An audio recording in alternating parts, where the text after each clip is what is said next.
Halo semua, selamat datang kembali di channel YouTube saya, Charles Lee. Pada kesempatan kali ini saya akan membahas 4 saham ya, yang menurut saya cukup relatif mudah digoreng. Mungkin teman-teman bisa manfaatkan momentumnya ya, untuk fast trade atau scalping itu mungkin masih bisa. Saham apa saja, ada WinS, kemudian Lead, kemudian ada KJEN dan OPMS, seperti itu. Buat teman-teman yang baru pertama kali mampir ke channel YouTube saya ucapkan selamat datang, selamat menonton. Semoga informasi yang kami sampaikan melalui video-video yang kami buat bisa bermanfaat buat kawan-kawan semua untuk membantu pengambilan keputusan. Buat teman-teman yang sudah like, share, dan subscribe channel YouTube saya ucapkan terima kasih banyak atas support dan dukungannya sehingga channel ini bisa berkembang sampai sejauh ini. Oke, tanpa berpanjang lebar kita langsung masuk ke pembahasan. Untuk saham yang pertama ada WinS atau Wintermart Offshore Marlin, seperti itu. Untuk WinS sendiri tanggal 23 September 2022 mengalami kenaikan ya hampir 16% atau lebih tepatnya 15,83% ke level 322. Kalau teman-teman cek ini, kalau sebelumnya dia cenderungnya sideways, mulai uptrend ya. Garis EMA 50 juga mengarah ke atas, EMA 200 juga mengarah ke atas. EMA 50-nya ada di 207, EMA 200-nya ada di 180. Volume cukup tinggi ya, volumenya beberapa hari terakhir cukup tinggi. Garis MACD juga mengarah ke atas, mengindikasikan apa? Ini ada dorongan atau tekanan belinya itu cukup tinggi ya. Kita coba cek broker summary-nya. Untuk WinS sendiri selama 1 minggu ini jelas di sini ya. Coba kita cekkan apakah ada akumulasi. Ternyata kenaikannya ini tidak disertai dengan akumulasi ya.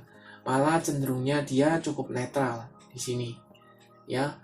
Yang beli ada RF, YP, PD, FS, dan CC. Sedangkan yang jual ada KI, AK, EP, IF, dan BIKI.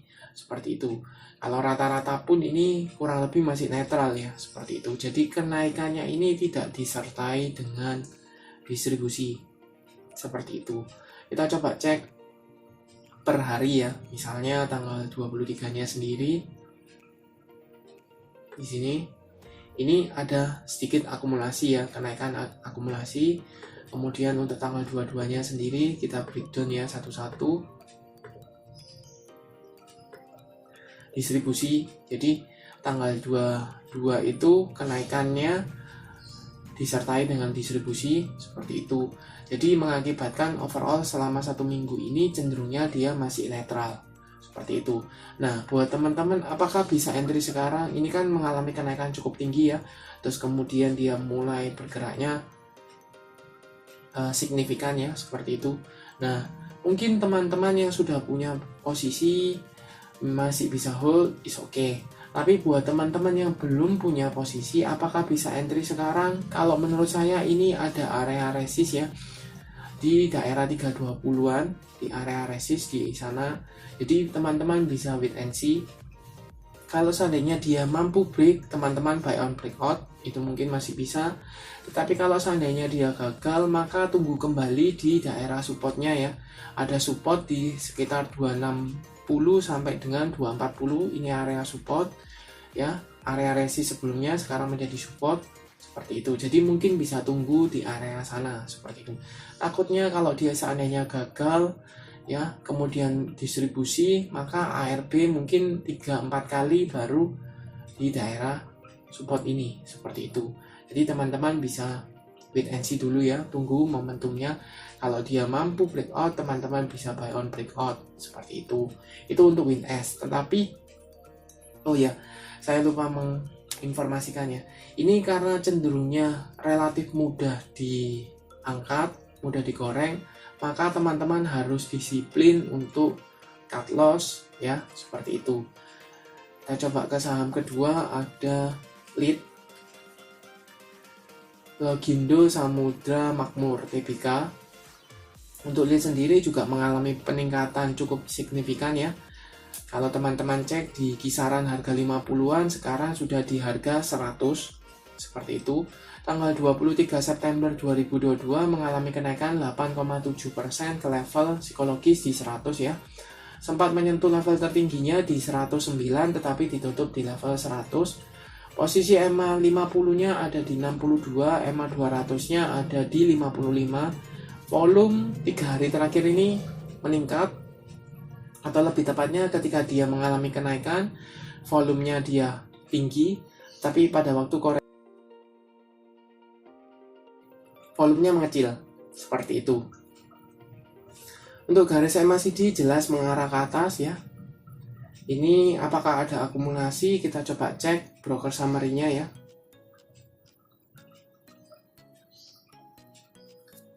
Lead tanggalnya 1 minggu ya, sampai dengan tanggal 23 dengan value net. Kenaikan dalam 1 minggu ini cenderungnya ada akumulasi walaupun tidak masif ya. Tapi ada akumulasi oleh YP, FS, XC, PD, dan XL. Nah, yang perlu teman-teman cek di sini ya. Teman-teman cek di sini adalah kebanyakan broker yang nampung adalah retail, YP, XC Ajaib, PD IPOT, ya, XL, seperti itu. Jadi beberapa broker retail yang nampung seperti itu. Harganya pun kalau teman-teman cek ini di kisaran 87 sampai dengan 88. Paling murah di FS ya, 82 seperti itu. Posisi sekarang floating profit, sudah floating profit. Dan kalau teman-teman cek di posisi sekarang level psikologis, area resist juga. Jadi teman-teman bisa wait and see ya. Tunggu, mungkin teman-teman yang sudah punya posisi bisa pertimbangkan untuk taking profit apabila saham lead ini gagal break dari level 100. Buat teman-teman yang belum punya, bisa wait and see dulu, tunggu di kisaran harga beberapa brokernya ya, di sekitar 80-an di area sini. Ini ada area support juga. Jadi mungkin kalau seandainya saham lead ini gagal break, mengalami koreksi, mungkin dia akan mengarah ke supportnya untuk retest kembali ya di daerah 80-an. Itu manfaatkan untuk entry di area support seperti itu untuk lead ya.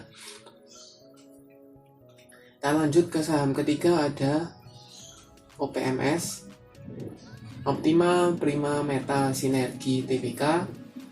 Untuk OPMS sendiri sempat hype ya, sempat mengalami kenaikan, kemudian beberapa hari ARB ya di sini 2, 3, 4 ya, 3 kali ARB kemudian mengalami koreksi, sempat gap up kemudian ditutup di bawah lagi ya di sekitar 131 atau mengalami kenaikan 0,77% karena ada gap up ya, seperti itu. Kalau teman-teman cek ini OPMS sekarang berada di area supportnya ya. Supportnya di sekitar 130 sampai dengan level 126. Kalau level 126 itu bertepatan dengan EMA 50-nya ya di area support tersebut. Sedangkan EMA 200-nya ada di 145. Seperti itu. Volume kalau teman-teman cek ketika dia mengalami koreksi volumenya mulai ada ya, volumenya seperti itu.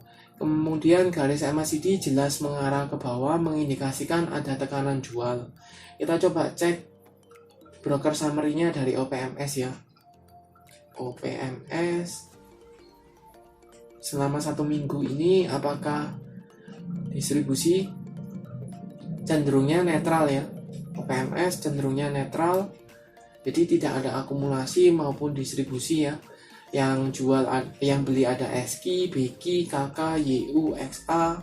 Yang jual ada PD, EP, XC. Ini kemungkinan cut loss ya.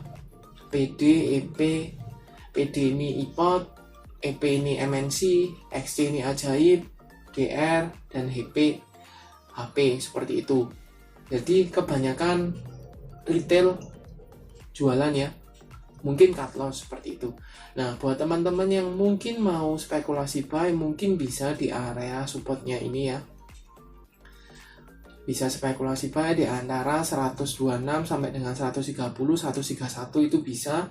Tetapi kalau seandainya dia breakdown dari level 126 ya, let's say di 120, 122, teman-teman sebaiknya cut loss ya. Tunggu, kalau dia misalnya breakdown maka dia akan ada potensi melanjutkan penurunan ya ke arah mana di level 110-an. Di sini juga ada area supportnya juga seperti itu. Tetapi kalau dia misalnya break dari sini, dia breakdown EMA 50 sekaligus confirm mulai turun kembali ya, downtrend kembali seperti itu. Jadi bisa dipantau ke watchlist ya buat teman-teman. Oke, kita ke saham terakhir, ada KJIN atau Krida Jaringan Nusantara Tbk. Ini agak sulit sebenarnya untuk dianalisa secara teknikal, karena kalau turun dia ARB berjilid-jilid ya, ARB berkali-kali seperti itu. Nah, kalau dilihat logikanya ini pasti banyak yang nyangkut di daerah atas ya, seperti itu. Kalau dilihat posisinya sekarang, KJIN ini break dari EMA 50-nya ya. EMA 50-nya ada di sekitar 137, sedangkan penutupan tanggal 23 September dia di 184, naik 14,29%. Dia sudah break dari EMA 50, ada potensi mulai ada perbalikan arah, tetapi ada area resist yang perlu di retest ya. Perlu di retest di area level psikologis di 200 di sini. Sempat menyentuh tanggal 23, sempat menyentuh, tetapi sayangnya ditutup di bawah. Nah, buat teman-teman yang mungkin untuk fast trade ya, mungkin masih bisa hold atau yang sudah hold, apa yang bisa dilakukan? Mungkin bisa di hold selama masih berada di garis di atas EMA 50-nya ya, seperti itu. Tapi lebih baik kalau seandainya buat teman-teman yang belum punya ya, buat teman-teman yang belum punya bisa tunggu kembali di daerah EMA 50 di sekitar 140, 150-an. Kalau seandainya dikasih koreksi, mungkin teman-teman bisa re-entry di sana. Tapi kalau seandainya tidak dikasih koreksi, malah melanjutkan kenaikan, maka teman-teman bisa buy on breakout ketika dia breakout dari level 200-nya ya, seperti itu. Sekali lagi ya, ini cenderungnya lebih mudah untuk digoreng, lebih mudah untuk diangkat. Jadi teman-teman harus disiplin, batasi resikonya. Kita asumsikan ya, misalnya teman-teman punya di daerah seperti ini, di level 700-an. Bayangkan kalau teman-teman tidak cut loss ya, ini dibuat ARB berjilid-jilid seperti itu. Walaupun ada pantulan sell on strength, tetapi kalau teman-teman lihat di sini, teman-teman masih rugi seperti itu ya. Nah, sama halnya di sini. Jadi kalau seandainya tidak sesuai dengan analisa teman-teman, teman-teman wajib atau lebih aman untuk cut loss, amankan modalnya seperti itu. Apakah bisa menghasilkan cuan cukup tinggi? Bisa, jelas. Saham-saham seperti third liner yang mudah digoreng itu bisa menghasilkan profit yang jauh lebih besar, tetapi resikonya juga besar.